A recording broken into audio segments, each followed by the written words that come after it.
गारिखौनो सोरबा मेगन गोसानो ग्लासखौ अन्थाइजों बुफायनानै गालांबाय, खुबैनानै गालांबाय नै फारसे ग्लासानो गैला।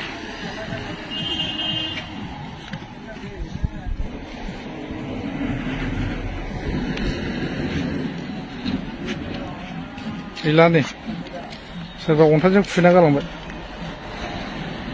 बिदिसो जायोलै। बर'नि मुंदांखा फेस्ला कमेडियान आरोना, बर' शर्ट मुभि बानायग्रा।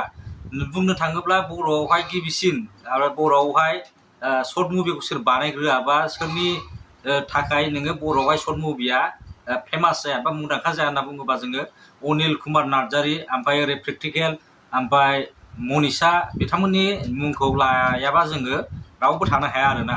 मानो होनना बुङोबा बिथांमोनानो बर' शर्ट मुभिखौहाय फेमास मुंदांखा खालामदोंमोन आरो बर' शर्ट मुभिनि मोनसे दोहौ लाबोदोंमोन बिथांमोना। दिनैहाय अनिल कुमार नार्जारीनि गारिखौहाय सोरबा सिनाय मोनै दुथां मानसिफ्रा आरोना नोङो अन्थाइजों खुबैनानैहाय ग्लास ग्लास सिफायलांजोब्बाय आरोना। बेबायदि सासे बर'नि मुंदांखा फेस्ला सिनेमा दिहुनगिरि, सासे राइटार, सासे नोङो प्रडिउसार, सासे एक्टर, बिथांनि गारिखौ बेबायदि खालामनाया जोबोद दुखुनांथाव आरोना। नोङो सोर बायदि मानसिया बेबायदि खालामखो आरो नोङो आरो माबोरै बिदि खालामनो मोनखो?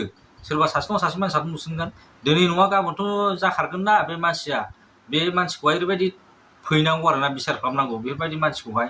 जोलैनि हांगार आरोना बेफोर। नोङो मावा दाङा मालायनि सायाव जाग्रा उदां उदां बेफोरबायदि मानसिया। बेफोरबायदि मानसियासो नोङो मालायखौहाय सैयो आरोना, मालायनि जिनिस मोजांखौहाय नायनो हाया। दा बिथां अनिल कुमार नार्जारीया गावनि बिफाखौहाय नोङो फाहामथाय होनो थाखाय हस्पिटालावसो लांदोंमोन आरोना, फाहामथाय होनोसो लांदोंमोन। नाथाय बेयावनो गारिखौ पार्किंआव दोननानैहाय सिङाव हाबहैनायावनो बाहेरायाव गारिखौहाय बेबायदिनो खुथुमना गालांबाय आरोना, अन्थाइजोंहाय ग्लास ग्लास गासिबो सिफायलांजोब्बाय। आरो नोङो अनिल कुमार नार्जारी मोनहा नोङो सासे बर'नि नोङो फेस्ला सिनेमा दिहुनगिरि, आरो आङो बे मानसिखौहाय अनिल कुमार नार्जारीखौ आङो पार्सनेलि लोगोबो मोनखांबाय। जोबोद मोजां मानसि आरोना, नोङो रियेल लाइफआवबो।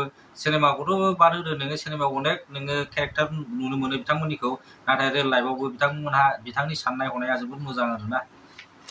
दा जोबोद दुखुनांथाव आरोना, बर'नि बेबायदि सासे मुंदांखा एक्टर, सिनेमा दिहुनगिरि, फावगिरि बिथांनि गारिखौ बेबायदि अननाय खालामनाया।